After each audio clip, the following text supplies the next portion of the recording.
right, folks. Thank you for tuning in to another episode of Bucks of America podcast. I am your host, Jeff Vance. Thank you for tuning in again. This is the cooking edition for Bucks of America podcast with the host and the brains behind Legendary TV, Dakota Miller. Wednesday, we were talking about his epic season.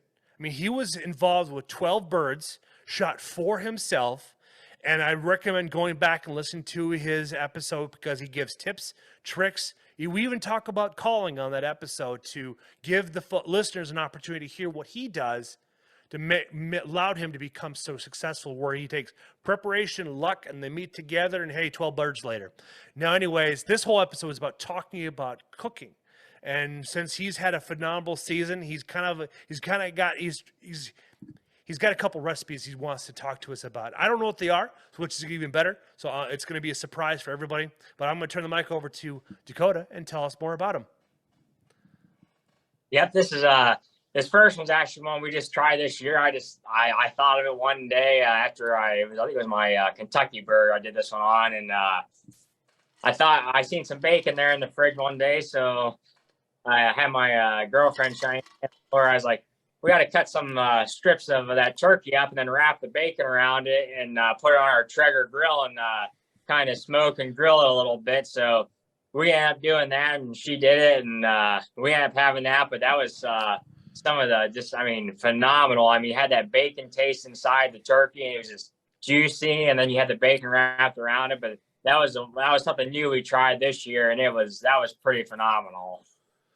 That's good. Then, so now with it, what did you set the temperature at, and what pellets did you use for this creation?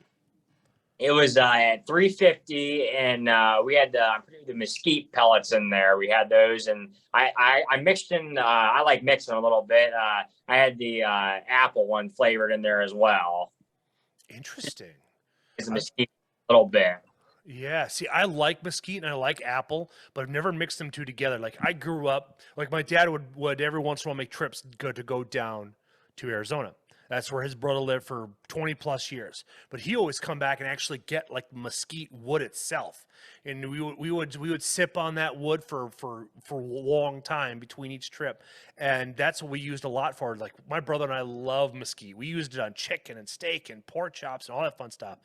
Now, can you describe to me the combination of how the mesquite and the apple wood worked with the bacon and the turkey?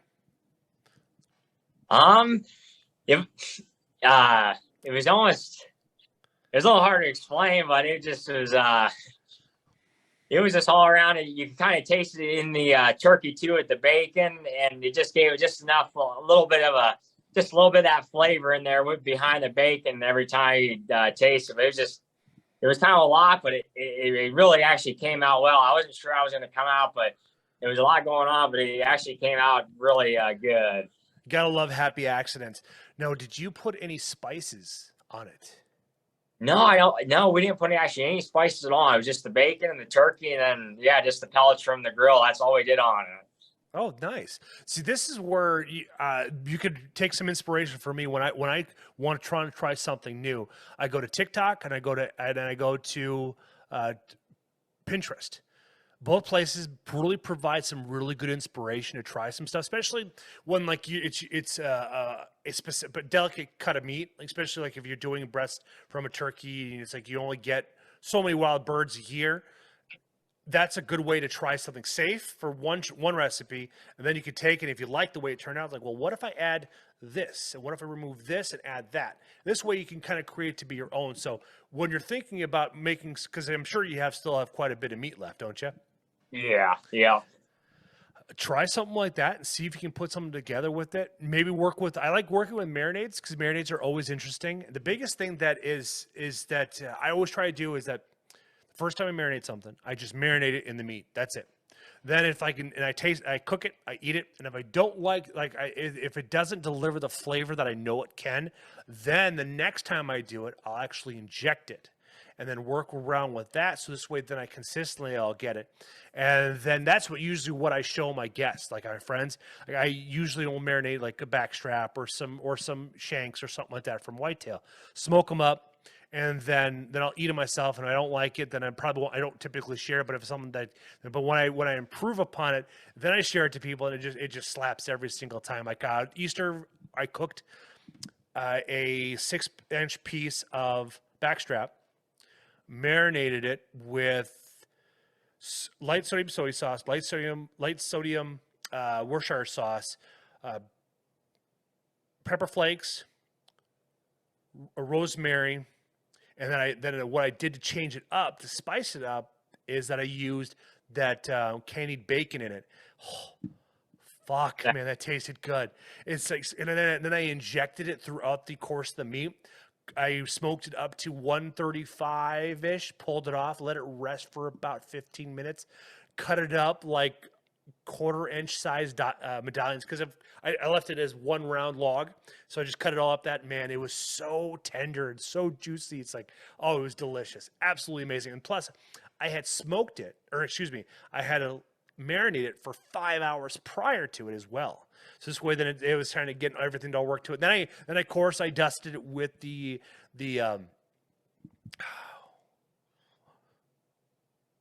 candied bacon. To not a lot on it, just kind of put enough to develop that flavor profile to it. And man, it just, because it already had it injected in, so it's like you want to find that balance. This way you're not going to be overwhelmed by it, but also still have a nice level of heat, because candied bacon has sriracha in it and paprika and a few other different pepper in it to give it a nice little kick to it. Because if it's like, I found out if you put it on ribs and you put a lot on it, your nose is running, your eyes are running, but boy, does it hurt so good. Yeah. I'll have to try. And then what else have you tried that one? Do you have any other recipes with wild turkey that you've created so far? Yeah, there was another one. This is actually, my mom tried this out of, I think it was our Iowa turkeys. We had it was a fish fry, and we also had some turkey. We cut up like almost little nugget sizes, about the size of little fish nuggets. She actually seen somewhere and used pancake mix as the batter, and that was pretty good. It tasted real sweet, like a pancake on the outside, and then you had the fish or the turkey on the inside, and that was something new.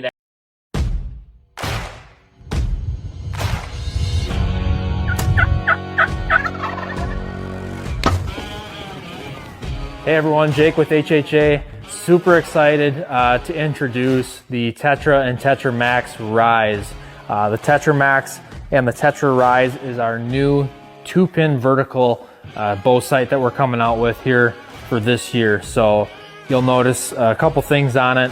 It's very similar to our single pin platform that we've had here over the last 25 years, and really similar to the other sights in the Tetra line. So what we basically did was we took our single pin technology and we merged that with some multi-pin technology. So the way we built our Tetra and Tetra Max Rise sights was we basically dropped a second pin in that vertical pin coming up from the bottom, and then we added a second indicator on the yardage wheel. So both of those are fixed. One really nice thing with this setup is you sight in at 20 and 60 with the top pin, and you don't have to worry about the second pin at all. That second pin and second indicator will automatically be on. So really nice feature there. The Tetra Rise and Tetra Max Rise are gonna come in 8 different frame options. So 4 in the Tetra Max Rise, 4 in the Tetra Rise. Both are gonna come in the fixed Hunter Edition frames. So the Tetra Hunter Edition frame, the Tetra Max Hunter Edition frame, as well as the white Picatinny mounts in both the Tetra Max and the Tetra Rise, as well as the long dovetail and then the short dovetail bar option that I have on the Matthews bridge lock system. So all the dovetail options within the Tetra and Tetra Max Rise are going to be compatible with Matthews bridge lock system. So within both of these product lines, you're going to get a lot of different options as far as which sight you want to go with. So you're going to get your choice of a yellow or red second pin. Red is going to be the standard second pin color, but you can choose to go with the yellow option as well. And then both will be available in either a 10 or a 19 thousandths pin. All scope housing sizes are 1 inch and 5/8, and we do have the same front end that we've had on the Tetra line since 2020 with the macro gain adjustments as well as your micro adjustments as well for windage. New on the Tetra Rise this year, you're going to notice that there is a new needle carrier. So this needle carrier obviously has the 2 indicators, but you will see that it is a red anodized needle carrier to really call out where your needles are at. On the Tetra and Tetra Max Rise, we'll be able to achieve longer distances. So we have built the longest tape sets that we've ever offered in our company's history. So guys are going to be able to get out to 120, 130, 140, 150, and in some situations even farther depending on your arrow setup. So just making sure that we're getting arrow clearance, but really nice feature to be able to just step out in the backyard or head out to the 3D course to shoot out to some of those longer distances. On the hunting side of things, this is one of the nicest hunting sites that we have ever built. It does have reasonable pin gap spacing with a 1/4 inch spacing. That way, you know, if that deer runs out from 20 to 35, your second pin's on. So the most commonly asked question that I've had so far as we went through this whole setup process is, where does that second pin sit? Well, that second pin is going to vary depending on the different arrow setups that you do shoot. Closest answer I could give you is the most common is going to be somewhere between 32 and 40 yards depending on how fast your bow is. So you'll likely be somewhere between that 32 to 40 yards with that second pin if the first one's at 20. So along with all other HHA products, the Tetra Rise and the Tetra Max Rise carry a 100% lifetime warranty. All products are 100% made in the USA. For more information, you can visit our website at hhasports.com. And actually we tried, I kind of forgot about, but yeah, we had that for the first time this year and it was good. That intrigues me. That sounds very interesting to try that out. I never thought about using it that way. Then I just heard of a guy using whipped cream, sour cream as a means to as a batter for fish. I may be mistaken, but that's what keeps on popping in my head. And it's light coating, doesn't require a lot. Then you just use your salt and pepper, or whatever you want to use for a seasoning on it, and you throw it in there, let it cook till it's done, and you're good to go. Man, yeah, I'll try that. I never heard of that before. Mm-hmm. Yeah, I never heard of that either. But pancakes. So the pancake batter is nice and thick, so you have that nice coat, and it can create the nice coating for it. But the upside about pancake mix, since it's being thick, you can actually experiment with putting different spices in there too as well. You can do sweet, or you can do savory, or you can do spicy with it. And the best part with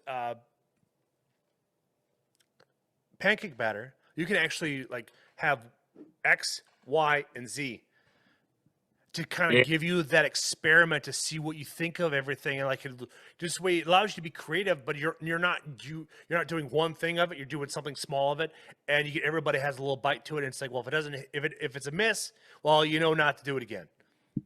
Yeah, for sure. Yeah, it was good, and I think I'll definitely have to put seasonings in it because I think all we did was just salt and pepper a little bit in there. That's all we put, but definitely a good idea to start putting some seasonings in there and just trying different things for sure. For sure, yeah, exactly. It's always safe to start with salt and pepper because it's a staple. It's very easy to go. You can't really mess it up, and then that's where you can become. And after you like, well, this tastes really good. Now it's like, do you add something to it or do you leave it alone? That's where comes down to the chef's choice. Yeah. All right, then. So do you have anything? So what after everything we just got done talking about? Do you have any ideas or inspiration you want to try on another piece of meat that you think that you'd want to try out? Besides, like, because we all came up with different ideas. Maybe you can pick one from each one to make something out of it. I don't know.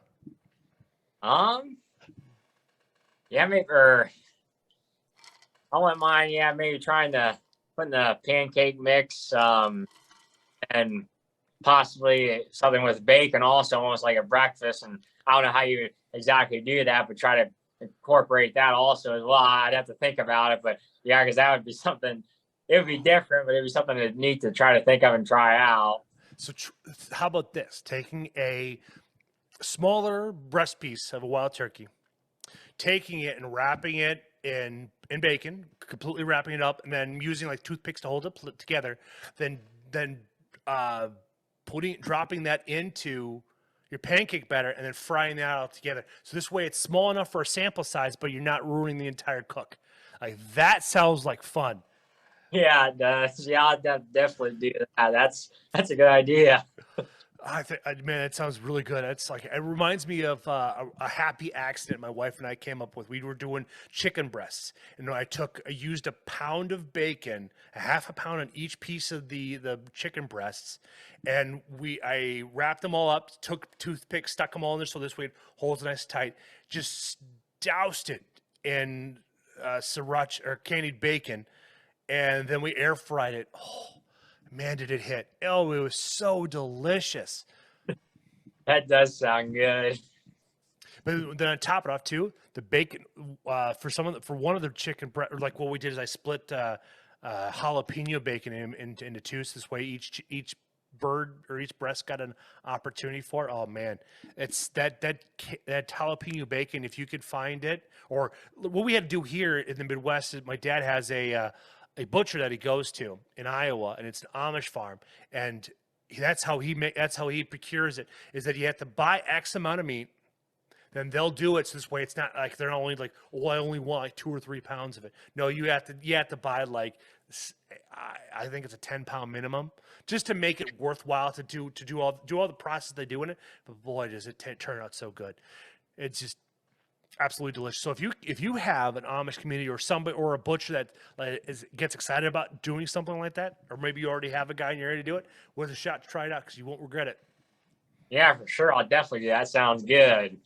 Man, I'm hoping one of these days we can meet up someplace and we can cook together, and I can show you what I can put together for you just to kind of give you some inspiration. Because it's like it'd be cool, like if you actually were able to kill a bird here in like Iowa or Minnesota or something like that, or Wisconsin.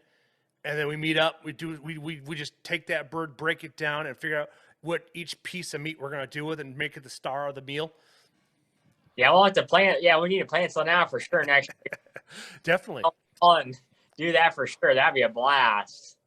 So when do you think you're going to start planning your West hunts for, whether it be whitetail or turkey?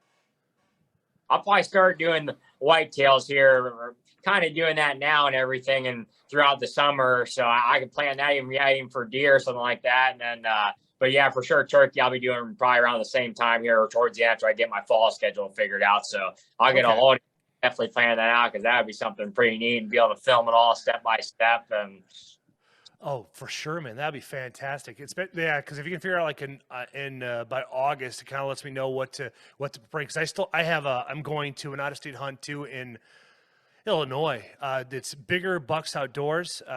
Travis Bigger is this guy's name. He does all free range whitetail deer. He's got 10,000 acres to work with, but I got to consider a lot of that acreage is also tillable land as well. So you got to break that down a little bit. But he's got some pretty nice looking bucks. But I won the hunt. I just was I was in the Dells. I wanted a new. It's like I like his company and I like him. So it's like he's been on the podcast once before. So it's like, all right, well, I didn't win last year. I put in there, but like this year I wanted a new coffee cup. So it's like, sweet. So I bought a new coffee cup, but it also came with like 20 entries, which is like, cool. All right. And then Sunday at the close of the show, this sweet kid comes over. I think his dad or somebody like that won a hunt from Iowa, drew the name, and my name happened to be drawn. It's like, sweet. Like, that's awesome. yeah, that is. That can't be. Yeah, that's going to be awesome. I'm looking forward to it. Then I talked to my good friend Bruce Hutchin. He does Hutch on hunting, and he's been hunting for 50 years. Tons of knowledge, and I was telling him about the lodge and everything about it. We also have we have a lot of mutual friends that we've introduced each other to, and so he decided to book a hunt for 2024. And it's like he didn't tell me he booked the hunt. It's like, you're coming, and such is coming, and such is coming. So it's like it's gonna be a 3 to 5 day hunt in 2024. It's like, this is awesome. This is pretty cool. I'm pretty excited about that. Yeah, for sure. That's gonna be awesome. That's gonna be a blast. Oh, I'm looking forward to it. And hey, maybe it's like if Karma has its way and we can connect to 2024 as an Illinois hunt and go from there, because he's an outfitter. So I don't know what you're looking at in Illinois. It's something to look into. But anyways, Before we part ways, is there anything else that we missed that you'd want to discuss about cooking? I think I'm good. Phenomenal. All right then, folks. Thank you again for tuning into our Cooking Edition podcast here. Dakota, what are the best ways to find you? On Instagram, Facebook, TikTok, and YouTube, Legendary TV, and we're also on Carbon TV, and our show will be airing on Sportsman Channel also this fall as well, Legendary TV. Perfect. So anyways, folks, I'll have this information in the show notes for you. So this way, then you can just simply click on his link. In the last episode we did here back in April or March, I just put legendarytv.com in there. So you just click on that link. It'll take you to that, and it'll have obviously everything. So this way, then you'll be able to get everything in one location. So Dakota, thank you for tuning in. Thank you for coming on. I appreciate your time. It's always fun talking to you. And hopefully we have the ambition to meet up and cross paths and cook up some amazing food. Yes, for sure. I'm excited. And thank you very much. I had another great time talking to you and looking forward to it again sometime. Thank you, sir.